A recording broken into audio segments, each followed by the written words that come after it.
You are now tuned in to the Last of Its Kind podcast, produced by humans, made for humans. Tech news starts here. Yo, check this out. We connect the streets. Mike Johns, Yo, check this out news, bringing it to you each and every week. And our special guest today is Jennifer Kent, VP of Research at Park & Associates. And we're here to talk about, you guys recently put out a survey, right? In which 47% of Americans are familiar with AI. That's Is that what we should say? And particularly those as it reference to consumers? Yeah, that's right. So thanks so much, Mike, for having me on. I really appreciate it and love this topic. So Absolutely. we survey 8,000 U.S. internet households every quarter. And so earlier this year, we decided to make sure that we're starting to really test where consumers are at with the familiarity of what we talk about as generative AI today, where artificial intelligence is more productive or creative than some of the AI machine learning type technologies that kind of form the foundation have been around for somewhat longer, but consumers might not be as aware of that. So when we talk about familiarity with those technologies and that 47% considering themselves familiar, it's actually across several different types of concepts around generative AI that we tested. The most widely known being conversational chat tools, kind of like a Chat GPT or a Google Gemini, or assistant tool like a Copilot. We also tested familiarity with things like video and image creations and editing, AI-powered captioning, or live phone calls that are being translated as you're talking, as other kind of iterations of generative AI. And familiarity with any one individual methods here is pretty low, like a third or under, but 47% consider themselves familiar, 5 to 7, or on a scale of 7, with at least one of those technologies. So still very early, Yes. but bundled all together, almost half said they kind of heard technologies. Well, that leads me to my first question, and that's going to be, what specific AI technologies are U.S. households most familiar with, and what factors contribute to this for them being familiar with? And I think we know that answer. Yeah, so the number one generative AI type of technology that we tested were those conversational AI tools like a Chat GPT. That's what I can say. Right. I mean, it's just got the most media coverage, and other types of tools like that, are getting a little bit more marketing power behind them. You might have seen that Google, is the official AI partner of the Olympics right now. And they have some ad campaigns that may or may not be received all that well, but that they're putting marketing power to educating the consumer at this point, where there wasn't as much of that before on the generative AI side. But I will say that there are other types of AI technologies that consumers, when you talk about it not as being AI, but as a feature that they're interested in or that they may use themselves, are actually more familiar with. For example, smart video devices like a video doorbell, right? A Ring doorbell, or an outdoor camera are becoming much more common in households. So 30% of U.S. internet households now own either a smart camera or a video doorbell. And the ability to kind of detect something in the frame or determine if something's a package or a pet or a car that's moving by is a way that AI is being used in video analytics that consumers might not recognize that, but they tell us that's a very valuable type of feature in the camera and the video devices they want. I think that there's a growing sophistication of understanding what AI technologies can do, but this, again, new wave of kind of generative, productive, creative tools is something new. And, you spoke on something I want to really chime in on. When it came to Chat GPT, he noted that there was kind of a marketing push behind that. And now there are other products, whether it be Hey Siri, Alexa, and all those that also have the AI implication. But what do you feel is key in terms of getting user adoption and making people more familiar with the AI components? Yeah, so I think, when it comes to just straight familiarity and awareness, it is a marketing game, and having more and more advertising and messaging around that. But as far as actually usage and uptake, of these tools, kind of two thoughts come to mind. One is just that consumers always need to be, we actually say there's kind of at least three factors that the technology needs before you really see that take. One is familiarity. You have to be aware of the technology before you're even, know that it could be valuable to your life. The second thing is affordability. You need to feel like this thing is affordable for your life. So in the terms of these chatbots, there's usually a free version and then there might be a premium upgrade. Right. So that's not really a barrier at the moment. And then the third thing is value. You have to perceive that it does something for your life that's even worth your time. Having consumers feel like this is not just a gimmick. It's not just a gimmick. It's actually gonna work for me. It's not here to work for Google. It's not here to work for my smartphone manufacturer, right? It's here to do something for me. And that there's a lot of fear. We can talk about that in a second too, because we're going to talk about some negative perceptions too. So there's a lot of fear about it in the moment. That perception of there's something more valuable for me here than is just either a gimmick or potentially exposing me to something that makes me vulnerable. This is an industry really needs to balance right now. And that leads me to what measures can be taken to improve the public's understanding of awareness of the AI technology. I think you're kind of speaking on that, but when you speak in terms of being familiar with affordability and the keyword value, can you elaborate a little bit more on that? And let's say, and maybe another part of that question is, does that value vary per region of America that you're in? So with your survey, if I look at people in the middle of America, let's just say your friends over there in Nebraska, the ones in the states like Wyoming, Idaho, that value versus the ones that are in California, Texas, and New York, I'm sure that's a vast difference, no? Yeah, I would say, I didn't actually look at specifically geographically, but what you're speaking to does speak a little bit to kind of tech affinity. So how open am I to new technologies generally? So the things that we looked at that were very impactful on familiarity and use were general tech affinity. Am I the type of person who goes out and buys technology as soon as it comes out because I get excited by technology versus I kind of wait till it's proven a little bit more, or to, if then you kind of take a step to, if I know that there's something that provides some practical value in my life, I'll spend on it, all the way to I actively avoid technology because it makes my life more difficult in certain ways. So the first thing is tech affinity, and some of that has to do with the age and income. So the younger you are, the more familiar you are with generative AI, somewhat higher household incomes, which can relate to kind of the coasts versus, middle America that you're talking about a little bit. The other thing is actually students and professionals. So when we asked, are you using any generative AI tools today for personal reasons, for professional reasons, or for educational reasons, 50% of students said that they are already using generative AI tools today for educational purposes. So these are your leaders, and who is kind of already trialing it out, potentially already seeing value for themselves and getting their coursework done, et cetera. Obviously, there's a lot of maybe ethical and educational questions about that, but students are paying attention. The other big component is full-time employees and business owners. So 28% of full-time employees and business owners have said they've used generative AI for professional reasons, which is above average. And so I think a lot of the tools that are coming out right now are a little perhaps more valuable for the business task than what's being proven out on the consumer side right now. I think there's a lot of trial of what's going to be valuable for consumers, but there's very specific applications that could make me get something done more quickly at work, right? Right. And so when you talk about how do we get people more, to become more familiar and to start using these, I think you kind of first look at who are going to be your first adopters. And the educational, the students, the younger students definitely are one kind of bucket.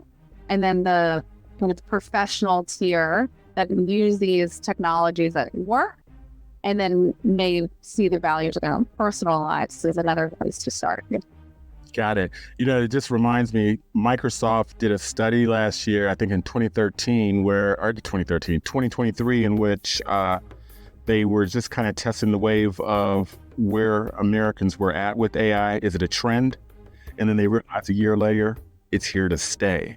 And with that being said, I'm kind of wondering, what would be your message to companies that want to integrate generative AI into their business or the workplace? Okay, so Is time in with that fear factor, right, that we were talking about? Will generative AI take my job? What would be your absolutely. Well, we actually did test that. So let me pull up the data. We asked that as one of our attitudinals. Are you concerned about whether or not AI might hurt my career or job layoffs? And it's really, really split. So 40% agreed that they are worried that AI might hurt their career or cause job layoffs, and 42% disagreed. It's really, really kind of split right down the middle. There's some neutral people. Versus actually much more wide agreement that they're concerned about society's ability to control AI and use it responsibly. 71% are concerned about that.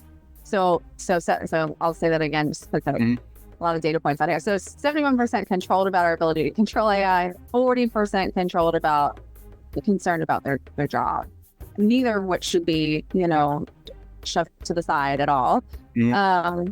I think that this is one of those areas that you could not be more, you can't err on the side of being too transparent about when AI is used in your business and for what services you're offering consumers, how data is being used, if at all. Don't try and sweep something under the rug that's maybe AI generated and then get caught,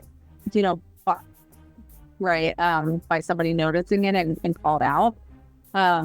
I think we're in just a state of relatively, again, early familiarity, but high distrust.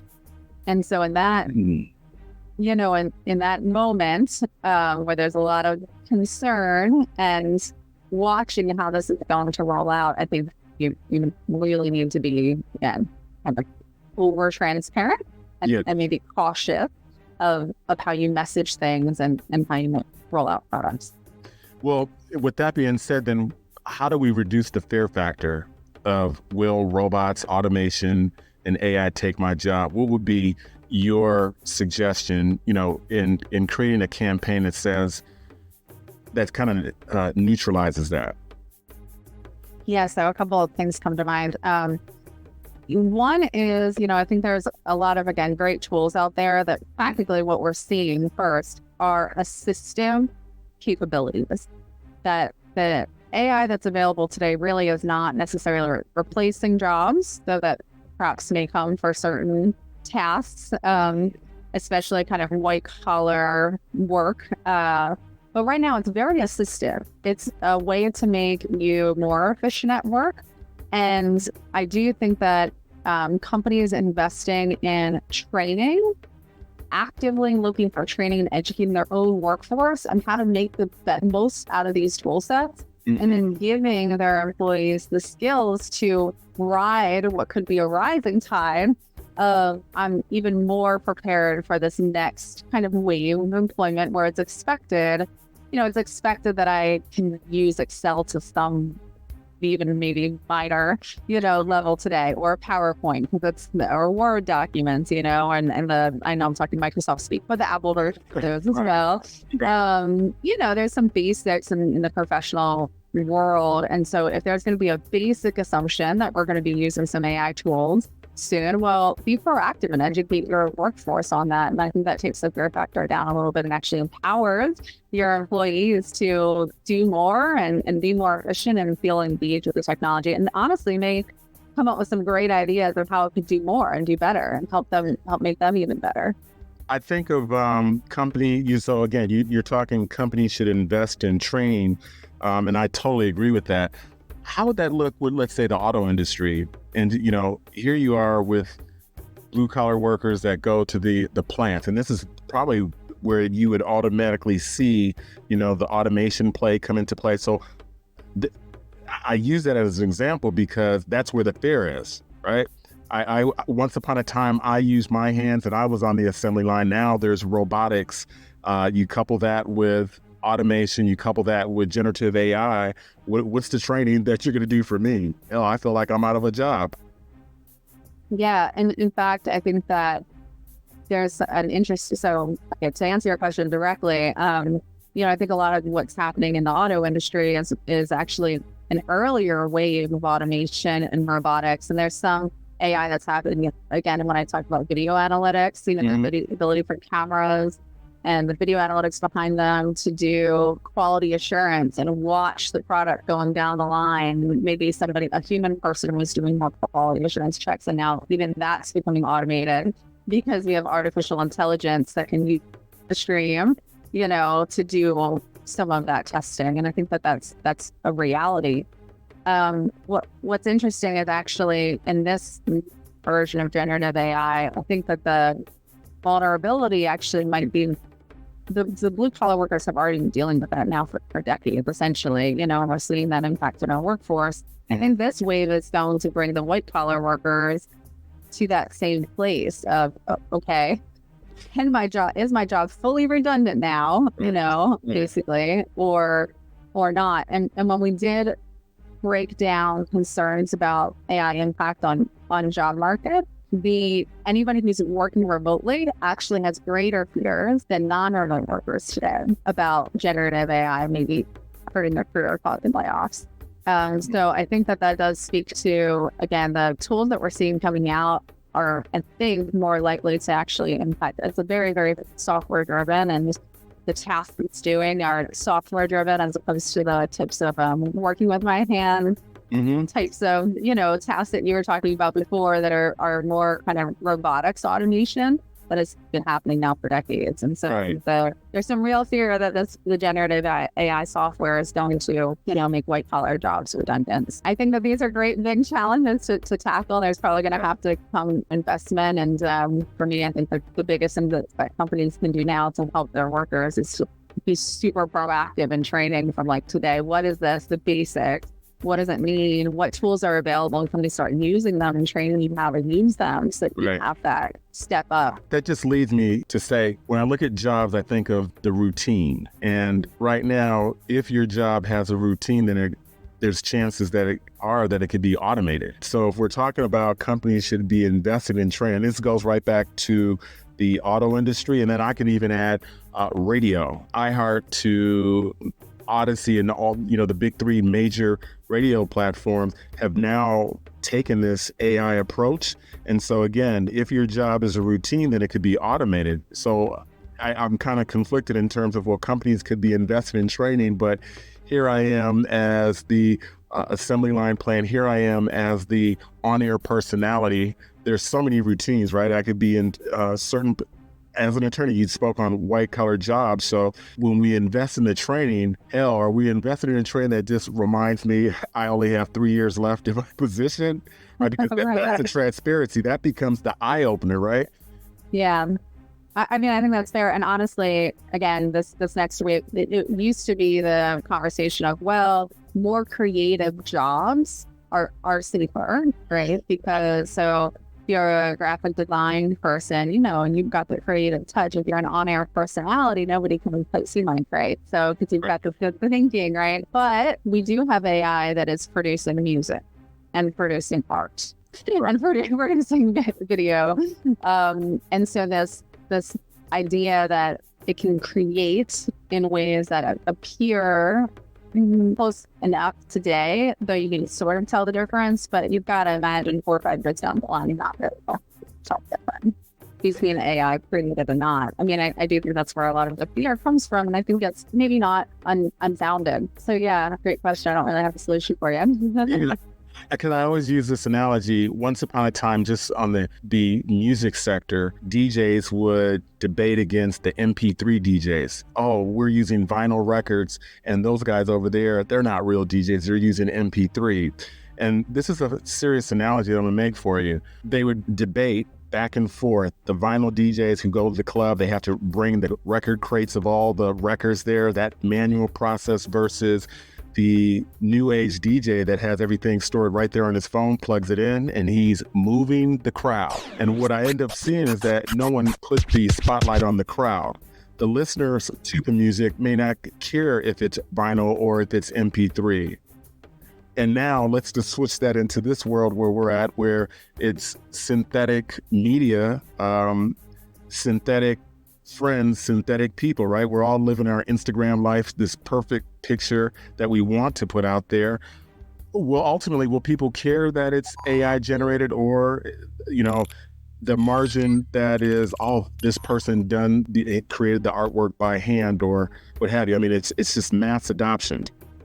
Yeah, that's really interesting. So I think that probably, economics and historic trends say that a lot of consumers won't care if it's cheaper, more easily accessible, makes their life better, right? In some way, and it's a product that they like, but it will create a niche market for authentic, creative pieces. So going back to your analogy, there's a growing, I think vinyl is having one of its best several years ever, since like the 70s or something, right? Yeah. So because there are enthusiasts now, and so there's a new market that's created around authenticity and that style tangible. Yeah, I agree. And so when we look at the business versus consumer, and then going back to the survey that you guys put out, the business sector obviously were probably the early adapters, would you say?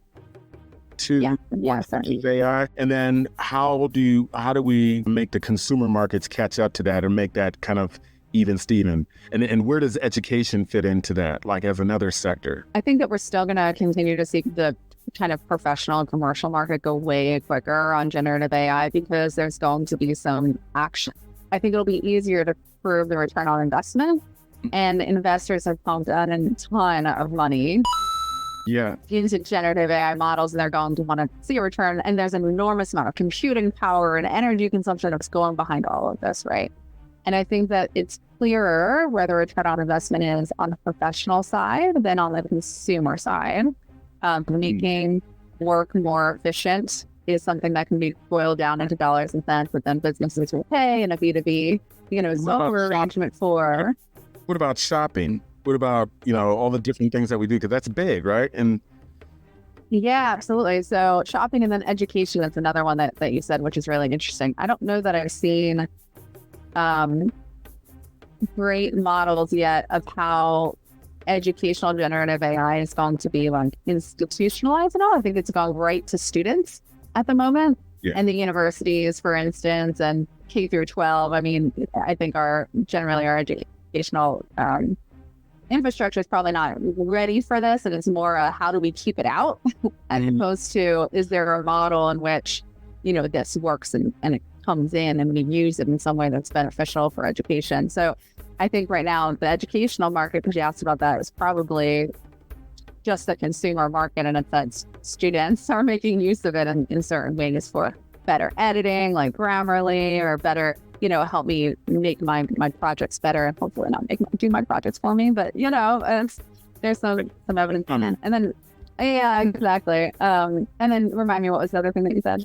Well, I think you just answered it, and that just made me allow me to move on. What challenges do you see generative AI technologies pose to data privacy and security? I think pretty enormous, in the sense that there's always this kind of arms race happening between kind of the bad actors and those who are have our technology, have our data, right, and are authorized users of it, and how you keep folks out. So I do think everything I've read, seems to point to the fact that yes, generative AI, of course, can be used for malicious purposes as well as protection. And so I think that arms race just moves into a new era here.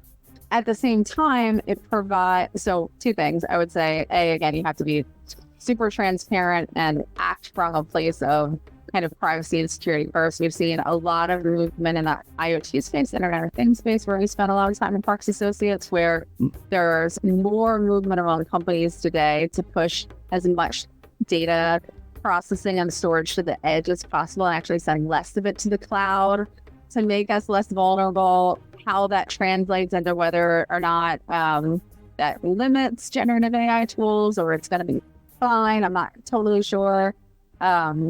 But also we've done some testing on whether or not consumers are interested in paying, for instance, for a value-added service from their broadband provider, where actually AI is being used to proactively monitor your home network and all the devices attached to it, and provide that as a service, right? So I think that there's going to be very high concerns around data privacy and security in generative AI, but also the same underlying tools can be used kind of for good and for protection, and consumers are open to hear that. So I'll share a data point there. We tested consumer interest in, again, an internet service that you pay extra for, where AI is helping you to monitor the traffic on your network and all the devices kind of attached for malicious behavior. And 41% said they'd be highly interested in a service like that, which is just about double when we tested about in 2020. So, I think consumers are watching and trying to understand whether or not they're vulnerable and other services out there that can help them. We have an opportunity there. Nice. Is there a difference? You guys have data in terms of ethnicities or gender, like how familiar guys are with generative AI as compared to females, Latino population versus African American? Maybe also income brackets, right? Does that all play a factor in this? Yeah, so I know that we looked at gender, and men are generally more likely to tell us that they're familiar with generative AI tools today than women younger. You think they're lying? When I'm in the gym, when I'm in the gym, a female is more inclined to ask the instructor or a fitness coach how to use a machine, and guys try to wing it because of society thinking that they're supposed to already know. So I kind of wonder, like, do they just say that, some of them, or do they really know? Right. Well, there are always some cultural factors that influence how people answer attitudinal questions. So familiarity, you might generally get in technology. Generally, men almost always consider themselves more familiar than women, and part of that might be what you're talking about. Also, just as a funny example, like if you compare how Americans feel about almost anything versus the French, when we do like surveys internationally, like yes, French consumers are generally just more pessimistic on everything. So you kind of have to like reset, don't compare how Americans are happy versus French are happy. Compare it within the groups, because there's just some cultural sensitivities to like how happy I feel on any given day. So, there are some things like that. Yeah, so men, younger consumers, again, students, professionals, all being higher here than others. Got it. Well, as we wrap up, you guys put out this survey, and I just want to close. What was ultimately the end game? Now that we got the data in, you've reported that, but ultimately, what becomes the end game for Americans to take note on? So I think that this is going to be impactful on almost everybody's lives, right? I think that this is one of these things that it kind of behooves anybody who's listening to read up on, because it's going to be dominating the technology that's coming into your lives that we use every day, from our smartphones to our computers to our TV, our entertainment services, how the energy grid works. I mean, it's really going to kind of impact everything. So I think it's wonderful to keep reading up on. I think that, continue to think about who you're trusting with your data and whether or not you feel like they're transparent with you. I also think that there are going to be some really interesting, helpful, valuable applications that come out of here that you may not even realize are AI kind of powered. It's healthcare, I mentioned energy, some things that we didn't even talk about, that I think are going to be valuable and useful. So we're watching that. I do expect that the consumer market's going to flail a little bit more for longer, and finding things that are of value and that people will pay for, and show that there is a sustainable business model in generative AI, and you're going to another commercial professions. Love it. Well, Jennifer, I want to thank you so much for your taking time out for educating our listeners, number one, You guys are doing a great job. You continue to do a great job. And I look forward to the next report that you guys, actually, let me ask, what's the next survey that you guys have coming down the pipeline? Well, we just closed some of our deep dives into the home security market, the smart home market. We're actually seeing huge movement of the smart home market from that early emerging technology to more of a mainstream play. I was talking about video doorbells, cameras. I've got a lot of listeners do more houses now.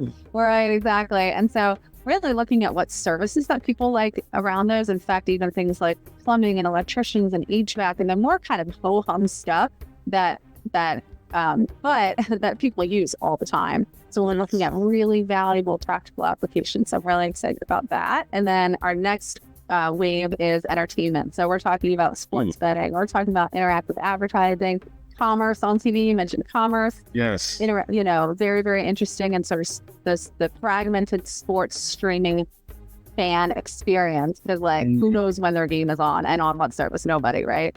So we're taking a deeper look at that. So we've got all sorts of interesting topics coming out soon. Nice.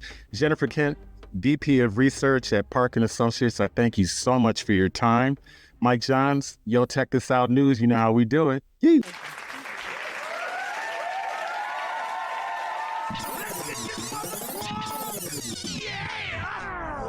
You just finished listening to another episode of Yo, Check This Out, connecting the streets from LA to the world. Follow Yo, Check This Out on YouTube, Instagram, TikTok, and LinkedIn for the hottest news in tech. Be sure to hit that like button.